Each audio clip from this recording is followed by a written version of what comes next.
I do want to touch a little bit on the theory and the science behind color and color formulation. Reminding us that the color wheel is broken down into two sections, warm and cool. The foundation of color in our color wheel, broken down into primary tones. Your primary tones, red, yellow, and blue, are your foundation. They help create your secondary colors as well as your tertiary colors. So, quick refresh. Yellow, red, and blue are going to be your primary. Your secondary, orange, green, and violet. In order to create orange, you have to mix red and yellow. In order to create green, you have to mix blue and yellow. In order to create violet, you need to mix blue and red. You have 3 primary and 3 secondary, and then you have 6 tertiary. So the tertiary are your yellow-orange, red-violet, blue-green, and yellow-green.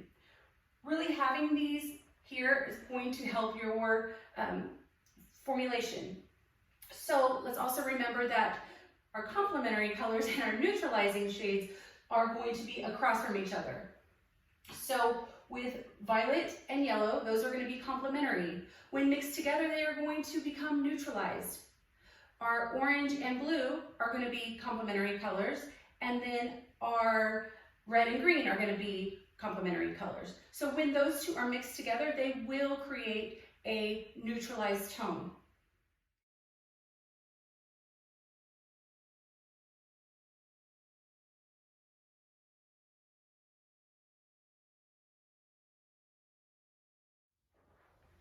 Within the science of color, we have hair color classifications. This is decided by melanin. We have 2 types of melanin in our hair, and it's going to be our eumelanin and our pheomelanin. Eumelanin is a granular, heavier pigment, usually found in darker hair. Pheomelanin is more of a diffused or sheer pigment that is typically found in lighter hair. The chart for hair color classification is really determined by melanin. So why is this important? Why do we need to know how much melanin is in the skin or in the hair? And really it's going to determine how we lighten or how we lift. Is hair color the only way that we can determine how much melanin or what type of melanin that they have? No.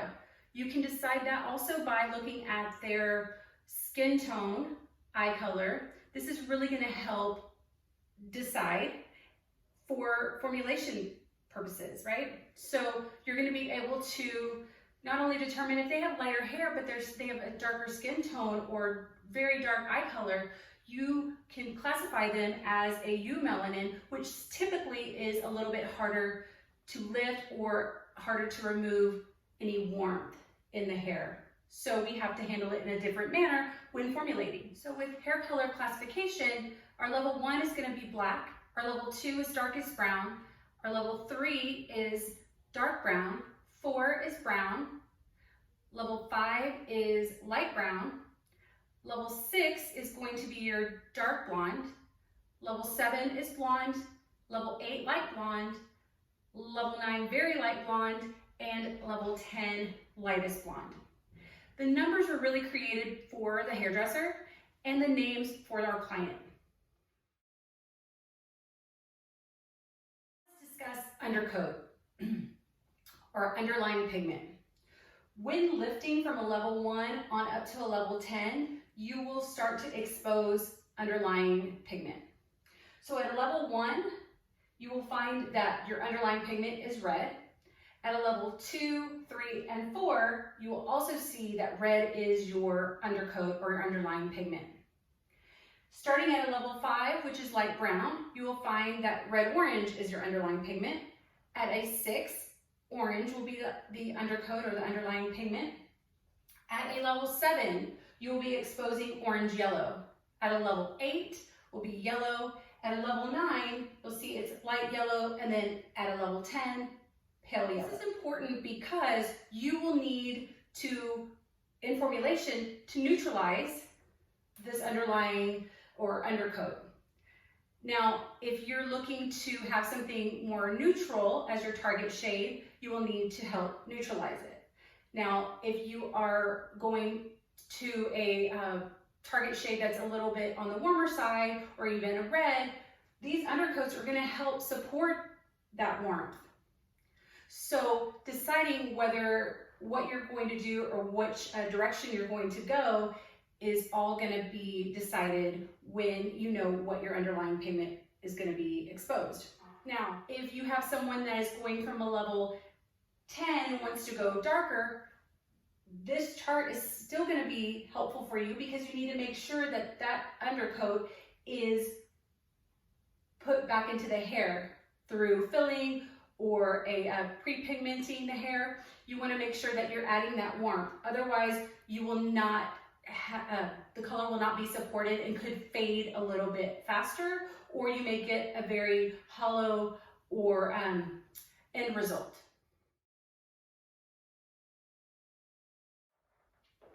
So undercoat and neutralization. So underlying pigment and neutralizing that underlying pigment. So we discussed at a level 1, your underlying pigment or undercoat is going to be red. We know for level 1, 2, 3, and 4, red is the undercoat. Therefore, we need green to help neutralize that. So we know that because we know the color wheel, and we know that green is opposite red on the color wheel. Those are going to be your neutralizing colors and your complementary colors. Then we move up to a level 5, which is going to be red-orange. We know that green-blue will be the tone that we need to neutralize the red-orange because green is opposite red, blue is opposite orange. Then at a level 6, we have orange. We know that blue is the complementary color or the neutralizing tone for a orange. Then we have 7. A level 7, our underlying pigment is going to be orange-yellow. Then we have blue-violet. Because blue is opposite orange, then violet is opposite yellow. So those are going to be the tones that are going to help neutralize the warmth at a level 7. Then at a level 8, we have yellow, which is going to be violet, because violet is opposite of the color wheel on a, to neutralize at yellow, is going to be violet. Then we have at a level 9, we have light yellow. Light violet is going to be the tone that's going to help neutralize light yellow. Then we have pale yellow, which at a level 10, pale violet is going to help neutralize at that level. When we discuss the different types of melanin, the 2 types of melanin, eumelanin and pheomelanin, taking that into consideration when you are lifting is going to be helpful when you decide what neutralizing tone you're going to go with in your formula. If you know that I have dark hair, I'm a level 4, I have dark eyes, I have dark skin, that I'm probably going to sit at this area for quite a bit just because of the fact that you know I probably have eumelanin in my hair. That's the type of pigment that I have. So you may need to use something a little bit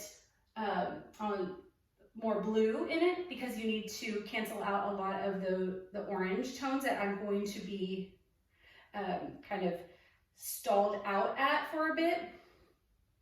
Keeping that in mind when formulating. That's why consultation is super important, just so that you can kind of decide what your plan is. A lot of times I don't like to mix or decide on a toner or decide on what my target shade is actually going to be when mixing until I am done lightening the hair, because you just don't know where you're going to go.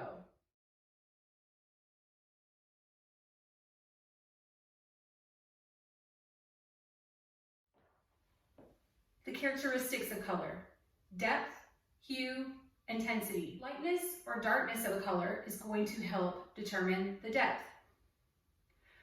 The tone of the color is going to help determine the hue, not including black, white, or gray.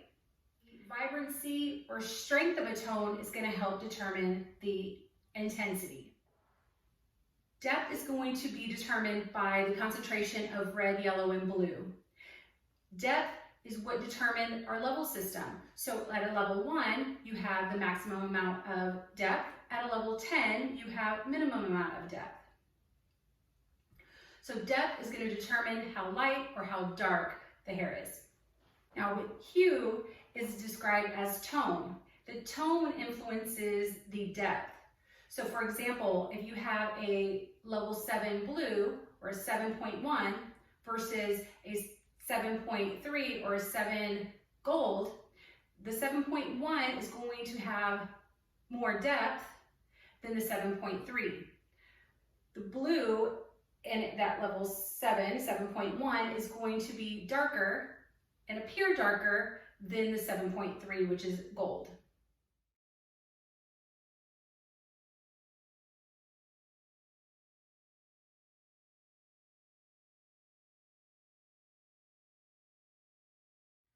So with intensity is going to be the vibrancy or the strength of a tone.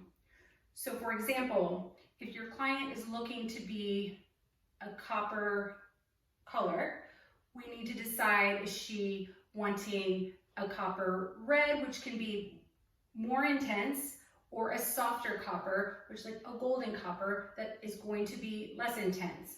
So think about when you are editing a photo and you have to adjust the saturation. The saturation is going to give you more intense tones, and when you reduce that saturation, it's going to be a lot softer.